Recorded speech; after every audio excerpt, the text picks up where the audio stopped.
জয় রাধে, জয় নিতাই চৈতন্য।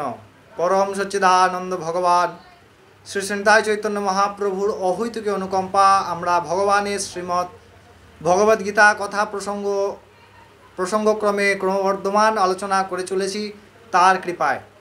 যারা প্রাত্যহিক শ্রীমদ্ ভগবদ্গীতা দেখছেন তাদের কাছে, সমস্ত ভক্তবৃন্দের কাছে আমি ক্ষমা চেয়ে নিচ্ছি। এই কারণেই বিগত এক সপ্তাহ ধরে আমার শ্রীমদ্ ভগবত মহাপুরাণ সপ্তাহ কথা থাকার কারণে আমি আপনাদেরকে শ্রীমদ্ ভগবদ্গীতার শ্লোকগুলি দিতে পারিনি। প্রাত্যহিক যে শিডিউল আমরা সেটি একটু ব্রেক হয়েছে, এবং আরও বিশেষ যে প্রাত্যহিক সান্ধ্যকালীন একটি করে ভিডিও থাকে আপনাদের, সেগুলো দিতে পারিনি। তার জন্য বিশেষভাবে ক্ষমা প্রার্থী।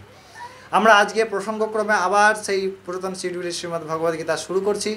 অক্ষর ব্রহ্মযোগের 26তম শ্লোক। ভগবান 23তম শ্লোক থেকে 25তম শ্লোক পর্যন্ত যে কৃষ্ণ এবং শুক্ল দুই পথ, অর্থাৎ প্রবৃত্তি নিবৃত্তি, ভোগ এবং যোগ, দুই মার্গের বর্ণনা করলেন। দুই মার্গের যোগীগণ মৃত্যুর পরে তাদের কী প্রকার গতি হয়, সেই প্রসঙ্গগুলি খুব সুন্দরভাবে আমাদেরকে ব্যক্ত করছেন। আজকে এই শ্লোকে সেই কৃষ্ণ এবং শুক্লপক্ষের আরেকটি গূঢ়তত্ত্ব বলছেন, যে সেগুলি আমাদের সঙ্গে কেন যুক্ত, কীভাবে যুক্ত, এবং এই যুক্ত হওয়ার পেছনে এবং না থাকলে অথবা এর থেকে পেরিয়ে আমরা সেই পরম পদের প্রাপ্তি করব কীভাবে, সেই প্রসঙ্গ ভগবান খুব সুন্দরভাবে এই 26তম শ্লোকে বলছেন। আমরা কথা না বাড়িয়ে চলুন বিশেষ করে প্রসঙ্গক্রমে এই শ্লোকের মধ্যে অবগাহন করি। ভগবান 26তম শ্লোকে অক্ষর ব্রহ্মযোগে বলছেন, শুক্ল কৃষ্ণে গতিং ইয়তে জগতঃ সস্যতে মতে একয়া ইয়ত্যানাবৃত্তি মন্যায়া বর্ততে পুনঃ। ভগবান বলছেন যে এই যে কৃষ্ণ এবং শুক্ল, একটি অন্ধকার একটি আলো, এই আলো অন্ধকারের খেলা আমাদের নিরন্তর, আমরা এই সমস্ত যত জীব সকল আছে সেই সমস্ত জীবের সঙ্গে অঙ্গাঙ্গিভাবে যুক্ত হয়ে ক্রমবর্ধমান শীত গ্রীষ্মের মতো, রাত্রি দিনের মতো শুক্ল এবং কৃষ্ণ এই দুটিভাবে চলেছে। এইটির মধ্যে একটির দ্বারা মোক্ষ লাভ হয়, আবার একটির দ্বারা মোক্ষ লাভ হয় না। তাহলে এই দুটির মাধ্যমে আমাদেরকে ডিসাইড করতে হবে আমরা কার দ্বারা মোক্ষ লাভ করতে পারি।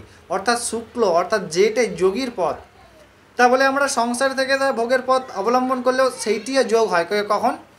ভগবান সেই কথাই বলছেন যে একটিতে মোক্ষ লাভ হয়, আবার একটিতে মোক্ষ লাভ হয় না। এবার সেই যেটিতে মোক্ষ লাভ হয় কোনটি, সেই প্রসঙ্গ আমরা আগের শ্লোকে আলোচনা করেছি। আবার কোনটাতে মোক্ষ লাভ হয় না তাদের গতি বর্ণনা করেছেন।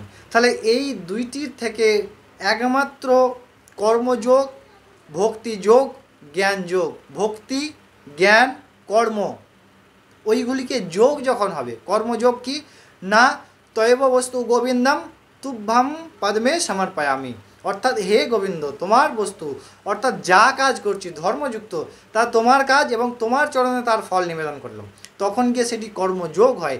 এই পথটাই ভগবান বলছেন শুক্লপক্ষের পথ, শুক্লের পথ বা আলোর পথ।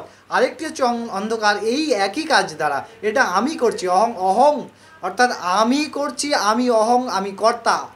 বলছে ভগবান আরেকটি গীতায় খুব সুন্দর ব্যাখ্যা করেছেন যে অহংকার ও বিমূঢ়াত্মা কর্তা অমিতি মন্যতে।